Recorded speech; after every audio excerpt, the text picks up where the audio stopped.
Ipinagpatuloy ang pagpapatayo ng templo. Ikalimang kabanata. Ngayon, inutusan ng Diyos ng Israel ang mga propeta na sina Hageo at Zacarias na apo ni Ido para sabihin ang mensahin niya sa mga Hudyo sa Huda pati na sa Jerusalem. Nakinig sa kanila sina Zerubabel na anak ni Shealtiel at Jeshua na anak ni Jozadak. Kaya ipinagpatuloy nila ang pagpapatayo ng templo ng Diyos sa Jerusalem. Tinulungan sila ng 2 propeta ng Diyos. Ngunit hindi nagtagal, dumating sa Jerusalem si Tatenai na gobernador ng lalawigan sa kanluran ng Euphrates, si Shethar-bozenai at ang mga kasama nila.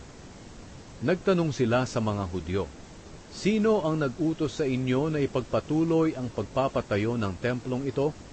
Nagtanong pa sila, "Ano ang pangalan ng mga taong nagtatrabaho rito?" Ngunit iningatan ng Diyos ang mga tagapamahala ng Hudyo. Kaya nagpasya sina Tatenai, Shethar-bozenai at ang kanilang kasamang mga opisyal ng lalawigan sa kanluran ng Euphrates na hindi muna nila ipapatigil ang pagpapatayo ng templo hanggang sa maipaalam nila ang tungkol dito kay Haring Darius at makatanggap ng kanyang sagot. Ito ang nilalaman ng sulat na ipinadala nila kay Haring Darius. "Mahal na Haring Darius, naway nasa mabuti po kayong kalagayan. Ipinapaalam po namin, mahal na hari, na pumunta kami sa lalawigan ng Huda, doon sa pinagtatayuan ng templo ng makapangyarihang Diyos. Malalaking bato ang ginagamit sa pagpapatayo ng templo, at ang mga pader nito ay nilagyan ng mga troso upang tumibay.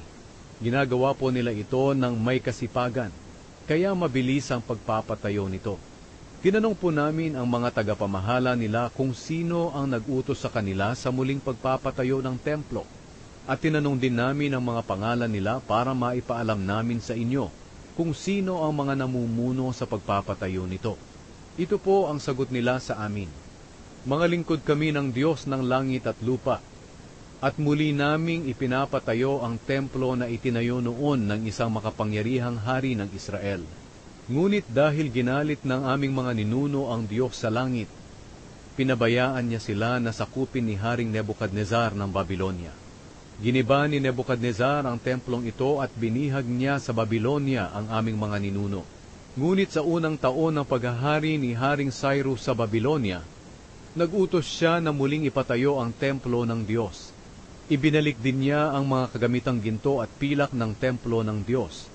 Ang mga ito ay kinuha noon ni Nebukadnezar sa templo ng Jerusalem at inilagay sa templo sa Babylonia. Ipinagkatiwala ni Haring Cyrus ang mga kagamitang ito kay Sheshbazzar, na pinili niyang gobernador ng Huda.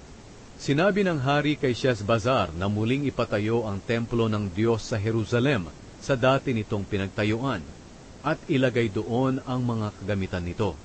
Kaya pumunta si Sheshbazzar sa Jerusalem, at itinayo niya ang mga pundasyon ng templo ng Diyos. Hanggang ngayon ay ginagawa pa ang templo, hindi pa ito tapos. Ngayon, kung inyo pong mamarapatin, mahal na hari, ipasaliksik po ninyo ang mga kasulatan na ipinatago ng mga hari ng Babylonia kung totoo nga bang nag-utos si Haring Cyrus na muling ipatayo ang templo ng Diyos sa Jerusalem. At agad nyo pong ipaalam sa amin kung ano ang inyong pasya tungkol dito."